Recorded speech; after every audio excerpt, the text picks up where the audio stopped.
انسان موت سے کیوں ڈرتا ہے؟ حضور اکرم صلی اللہ علیہ وآلہ وسلم نے فرمایا، میں نے ملک الموت سے پوچھا کہ انسان موت سے کیوں ڈرتا ہے؟ انہوں نے بتایا کہ انسان موت سے اس لیے ڈرتا ہے کیونکہ اسے بسم اللہ الرحمن الرحیم السلام علیکم ورحمۃ اللہ۔ محترم ناظرین، حضرت علی رضی اللہ تعالی عنہ نے فرمایا، جب مومن کو دفن کیا جاتا ہے تو قبر اسے مرحبا کہہ کر خوشخبری دیتی ہے کہ میری پشت پر چلنے والوں میں سے تو بڑا محبوب تھا، آج میں تیری ہو گئی اور تو میرے پاس آ گیا، آج میرا احسان دیکھ۔ یہ کہہ کر قبر کشادہ ہو جاتی ہے اور جنت کا دروازہ کھول دیا جاتا ہے جہاں سے اس کو تازہ ہوا آتی ہے۔ حضرت علی رضی اللہ تعالی عنہ نے فرمایا کہ میں نے اللہ کے رسول صلی اللہ علیہ وآلہ وسلم سے سنا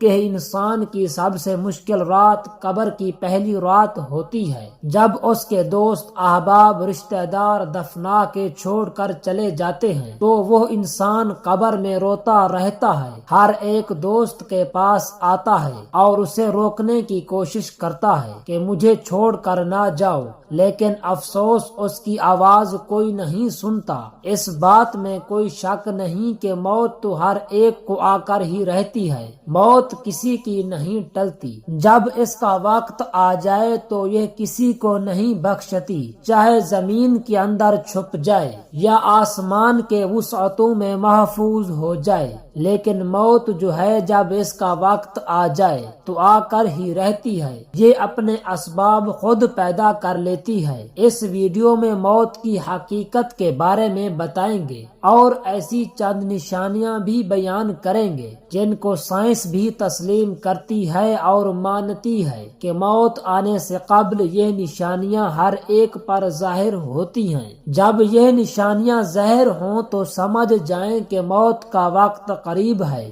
محترم ناظرین، خالق کائنات نے ہر نفس یعنی جاندار کے لیے موت کا وقت اور جگہ متعین کر دی ہے، اور موت ایسی شے ہے کہ دنیا کا کوئی بھی شخص، خواہ وہ کافر ہو یا فاجر، حتیٰ کہ دہریہ ہی کیوں نہ ہو، موت کو یقینی مانتا ہے۔ اگر کوئی موت پر شک و شبہ بھی کرے تو اسے بے وقوفوں کی فہرست میں شمار کیا جاتا ہے، کیونکہ بڑی بڑی طاقتیں اور مشرق سے مغرب تک قائم ساری حکومتیں موت کے سامنے عاجز و بے بس ہو جاتی ہیں۔ موت بندوں کو ہلاک کرنے والی، بچوں کو یتیم کرنے والی، عورتوں کو بیوہ کرنے والی، دنیاوی اور ظاہری سہاروں کو ختم کرنے والی، دلوں کو تھرانے والی، آنکھوں کو رلانے والی، بستیوں کو اجاڑنے والی، جماعتوں کو منتشر کرنے والی، لذتوں کو ختم کرنے والی، امیدوں پر پانی پھیرنے والی،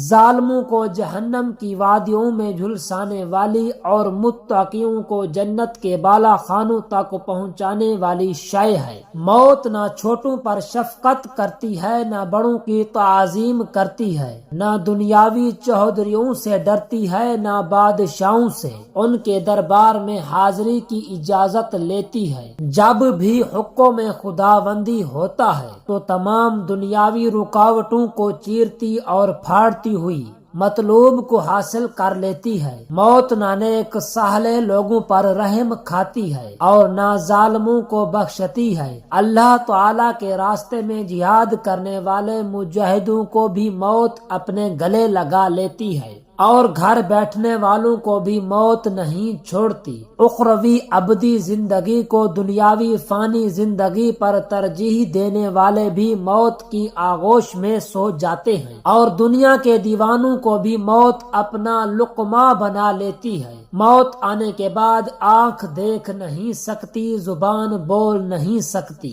کان سن نہیں سکتے، ہاتھ پیر کام نہیں کر سکتے۔ موت نام ہے روح کا بدن سے تعلق ختم ہونے کا اور انسان کا دائرہ فانی سے دائرہ بقا کی جانب کوچ کرنے کا۔ ترقی یافتہ سائنس بھی روح کو سمجھنے سے قاصر ہے، حالانکہ اللہ تعالی نے قرآن کریم میں واضح طور پر اعلان فرما دیا ہے، روح صرف اللہ تعالی کا حکم ہے۔ موت پر انسان کے اعمال کا کھاتہ بند ہو جاتا ہے، اور موت پر توبہ کا دروازہ بند اور سزا اور جزا کا عمل شروع ہو جاتا ہے۔ حضور اکرم صلی اللہ علیہ وآلہ وسلم نے ارشاد فرمایا، اللہ تعالی بندے کی توبہ قبول کرتا ہے یہاں تک کہ اس کا آخری وقت آ جائے۔ ہر روز، ہر گھنٹہ، بلکہ ہر لمحہ اپنی موت کے قریب تر ہوتے چلے جا رہے ہیں۔ سال، مہینے اور دن گزرنے پر ہم کہتے ہیں کہ ہماری عمر کتنی ہو گئی، لیکن حقیقت یہ ہے کہ اتنے ایام ہماری زندگی سے کم ہو گئے۔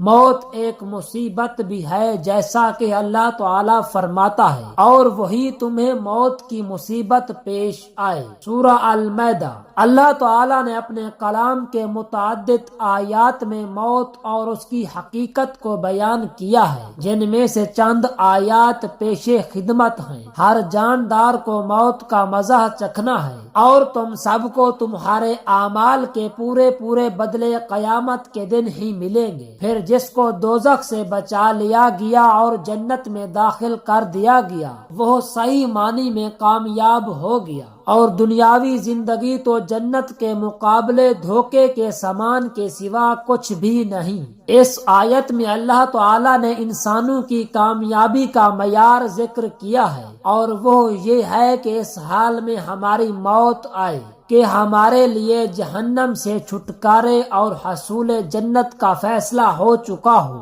اس زمین میں جو کچھ بھی ہے فنا ہونے والا ہے، اور صرف تمہارے پروردگار کی فضل والی، جلال والی اور فضل والی اور فضل و کرم والی ذات باقی رہے گی۔ ہر چیز فنا ہونے والی ہے سوائے اللہ تعالی کی ذات کے۔ حکومت اسی کی ہے اور اسی کی طرف لوٹ کر جانا ہے۔ محترم اور معزز ناظرین، اب آتے ہیں موت کی چند نشانیوں کی جانب۔ جب موت کا آخری وقت ہوتا ہے تو یہ 3 نشانیاں ہر ایک انسان پر ظاہر ہوتی ہیں۔ پہلی نشانی یہ ہے کہ جسم کا وقت جب ختم ہونے والا ہوتا ہے تو آنکھوں میں آنسو چمکتے ہیں اور جسم کا درجہ حرارت گر جاتا ہے اور دوبارہ بحال نہیں ہوتا۔ ایسے وقت پر اسے شدید پسینہ بھی آ سکتا ہے۔ دوسری نشانی یہ ہے کہ اس وقت احساسات کم ہو جاتے ہیں، یعنی روح جب جسم کو چھوڑنے کے لیے بالکل تیار ہو،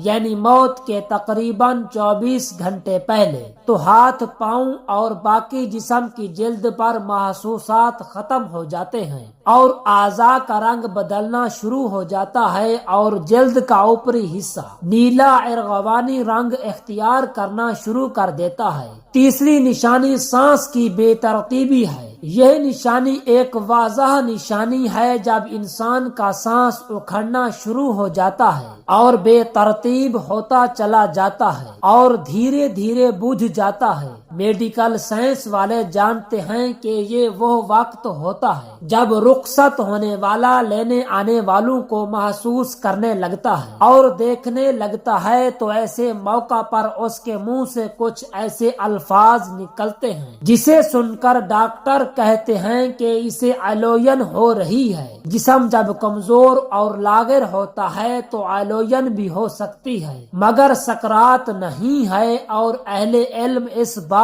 کو اچھی طرح سے جانتے ہیں کہ ساری زندگی جسم کو خون پمپ کرنے والے دل کی دھڑکنیں موت سے کچھ دیر پہلے بے ترتیب ہو جاتی ہیں اور نبض اس قدر سست ہو جاتی ہے کہ اسے ہاتھ سے محسوس کرنا مشکل ہو جاتا ہے، اور یہ بہت بڑا اشارہ ہوتا ہے کہ جسمانی اعضاء اپنا وقت پورا کر چکے ہیں اور ان قریب بجھنے والے ہیں۔ جسم کا وقت جب ختم ہونے والا ہوتا ہے تو آنکھوں میں آنسو چمکتے ہیں اور جسم کا درجہ حرارت گر جاتا ہے اور دوبارہ بحال نہیں ہوتا۔ ایسے موقع پر اسے شدید پسینہ بھی آ سکتا ہے۔ ایسے موقع پر کمزور دل افراد اپنے جذبات پر قابو نہیں رکھ پاتے، تو انہیں چاہیے کہ مریض کے پاس نہ رہیں اور اس کے پاس ہرگز مت روئیں، کیونکہ جسم کے سماعت کی حس پوری طرح سے کام کر رہی ہوتی ہے اور محبت کرنے والے اہل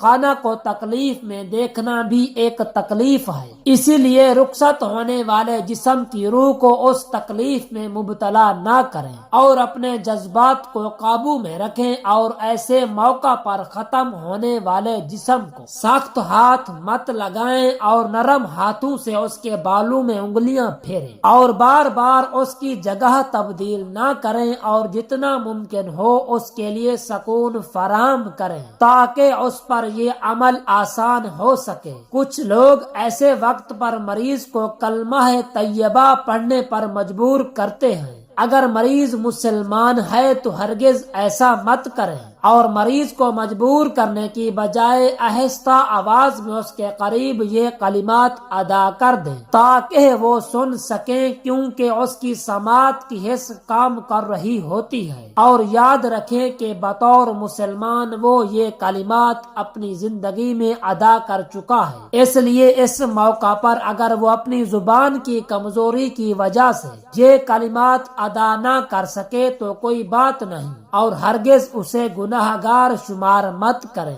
اللہ تعالیٰ نے اس کی زبان سے یہ کلمات اس کی زندگی میں سن رکھے ہوتے ہیں، اور وہ بڑا ہی غفور الرحیم ہے۔ یا اللہ ہمیں دین اسلام کا وفادار بنائے رکھ، ہمیں سچا پکا باعمل عاشق رسول بنا۔